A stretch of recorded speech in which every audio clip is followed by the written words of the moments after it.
जितने भी चर अचर जीव हैं, जो सामाजिक दृष्टि से देखी जाए, उनके लिए मेरे ठाकुर समदर्शी हैं।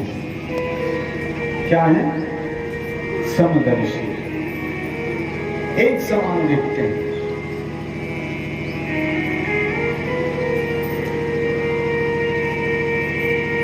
लेकिन जो उनके बहुत सन्निकट आ जाता है, उसके लिए भी समदर्शी है। भाई, व्यक्ति का अधिकार तभी तक चलता है जब तक उसके अधिकार में सब रहें।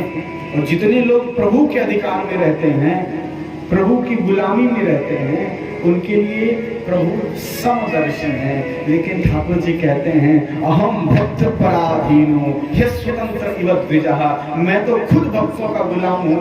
वहां मैं पक्ष और विपक्ष क्या देखूं? वो जैसा नचाते हैं मैं नाचता हूँ। बोलिए जय श्री राम। कल का प्रतिपाद्य विषय का यह प्रश्न था, बलि, सुग्रीव और विभीषण, इन दोनों पर अलग अलग कृपा हुई, पक्षपात। ये प्रश्न जो है भागवत जी में भी देखने को आता है। ये प्रश्न आज के ही लिए नहीं है। आज हमारे मन में जिस प्रश्न का उद्गम होता है, उस प्रश्न को कोई और पूछकर समाधान शास्त्रों में उपलब्ध करा देता है। पहले से सारे प्रश्न कर चुके हैं। जितने महापुरुष हैं, उन्होंने सारे प्रश्नों का उत्तर दे दिया है, क्योंकि वो जानते हैं कि आने वाला कलिकाल कितना विलंबित है। इस छोटी मानसिकता से हम छोटा प्रश्न कर सकते हैं, लेकिन जिन प्रश्नों पर, जिन बातों पर हमारा दिमाग भी नहीं जाता है, वो प्रश्न के उत्तर भी शास्त्रों में भरे पड़े हैं।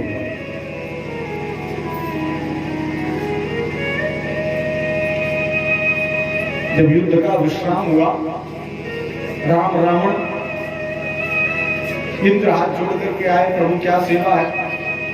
राम जी ने कहा, आप ऐसी अमृत वर्षा कर दीजिए जो हमारे साथ लड़ रहे थे जीवित हो जाए। इंद्र ने अमृत की वर्षा की, जितने बानर भालू मरे थे सब खड़े हो गए जय श्री राम बोलते हुए। एक भी राक्षस जीवित नहीं हुआ। विभीषण जी कितना भी राम जी के साथ थे, लेकिन थोड़ा मन में क्षोभ हुआ, प्रभु यहाँ पक्षपात कर रहे हैं। दुश्मनी रावण से थी, उसके सैनिकों से क्या थी? वो तो बेचारा राजा के लिए लड़ रहा था, कम से कम उनको भी जिला देते, हमारे सैनिक और बढ़ जाते।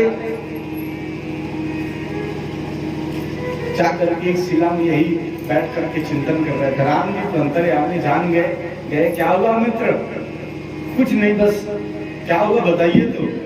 विभीषण जी ने कहा, एक प्रश्न उठ रहा है मन में, प्रभु पूछें, आपको बुरा ना लगे तो पूछेंगे। पूछो।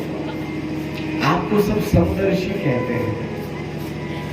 समदर्शी आपका नाम है। सबको एक दृष्टि से देखते हैं, पक्षपात नहीं करते हैं। तो अभी आपने पक्षपात क्यों किया? बैल रावण से था, वो तो मरा ना, जीवित हुआ, कोई बात नहीं। और उसके पक्ष का एक सैनिक भी जीवित नहीं हुआ, आपके पक्ष के सारे बानर भालू जीवित हो गए। ये थोड़ा पक्षपात सा प्रतीत होता है। राम जी ने जो जवाब दिया, आप सबको संतुष्ट कर देगा। श्री रामचंद्र जी ने कहा, मेरे जो सैनिक थे वो मेरे पृष्ठभाग पे थे, और जब उनकी मृत्यु होती थी तो मेरा दर्शन नहीं कर पाते थे, इसलिए वो जीवित हो गए। और जो राक्षस गण थे वो मेरा दर्शन करते मर रहे थे, इसलिए वो साक्षात मेरे धाम को जा रहे थे। और जो मेरे धाम को चला गया, यद गत्वा निवर्तन्ते तद्धाम परमं महा, जहां जाकर कोई वापस नहीं आता, वो मेरा धाम है। वो वापस कैसे आएंगे? बोलिए ना जय श्री राम।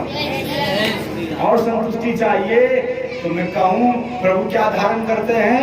मोर पंख धारण करते हैं। कन्हैया नहीं, राम जी भी धारण करते हैं, हर अवतार में धारण करते हैं। लेकिन थोड़ा हमारे श्रृंगार स्वरूप था ना कन्हैया का, इसलिए ज्यादा उनका दिखता है। लेकिन राम जी भी धारण करते हैं। इसकी पुष्टि फुलवारी में होती है। कौन सी चौपाई है? मोर पंख सिर सोए। राम जब जानकी जी ने दर्शन किया तो मोर पंख शोभायमान हो रहा है। और मोर पंख को कहते हैं संस्कृत में पक्ष।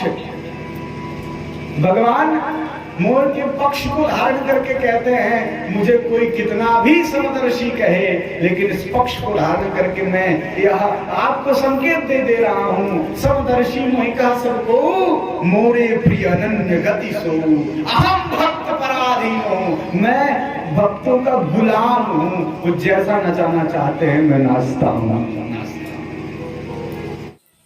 श्रद्धेय अतुल कृष्ण शास्त्री जी के चैनल को सब्सक्राइब कर बेल आइकन दबाएं, जिससे वीडियो सबसे पहले आपके पास